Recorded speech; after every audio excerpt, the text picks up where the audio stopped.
Barbecue का धुआं हर तरफ फैला हुआ था। खूब मोटा ताजा जानवर था जो ज़बह किया गया था। सब कुछ बांट कर जो गोश्त बच गया था, आज उसकी बारबेक्यू पार्टी रखी गई थी। सहन मेहमानों से भरा हुआ था। सीखें उतर रही थीं और साथ साथ खाई जा रही थीं। हंसी के कहकहों में कान पड़ी आवाज सुनना मुश्किल हो रहा था। इस दौरान उसे एक कॉल आती है जिसे सुनने के लिए वो कोने में दीवार की तरफ चल पड़ता है। कॉल सुनकर वापस पलट ही रहा होता है कि उसके कान में एक आवाज पड़ती है, अब्बू, लोग तो सीखे बना रहे हैं और हमने अभी तक गोश्त चखा भी नहीं। आपने तो कहा था कि इस ईद पर हम गोश्त जरूर खाएंगे। ये सुनकर उसे एक जोरदार झटका लगा। ये आवाज पड़ोसी की 7 साला बच्ची की थी।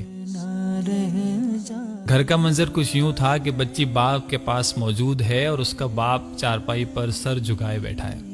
वो बगैर कोई वक्त जाया किए वापस अंदर घर की तरफ लपका। बच्ची के अल्फाज उसके कानों में अब तक हथौड़े की तरह बज रहे थे। अंदर पहुंचकर फ्रिज खोला और घर में पकाने के लिए रखा हुआ गोश्त ही उठा लाया और दौड़ता हुआ उनके घर पहुंचा तो बच्ची ने ही दरवाजा खोला। जैसे ही बच्ची की नजर गोश्त पर पड़ी, उसकी आबदीदा आंखों में चमक सी आ गई। बच्ची की ये हालत देखकर उसके वालिद के भी आंसू निकल आए। हाथ उठाकर दुआ देने लगा, अल्लाह आपको खुश रखे, इस जहान में भी और उस जहान में भी, और जिंदगी भर किसी का मोहताज ना करे।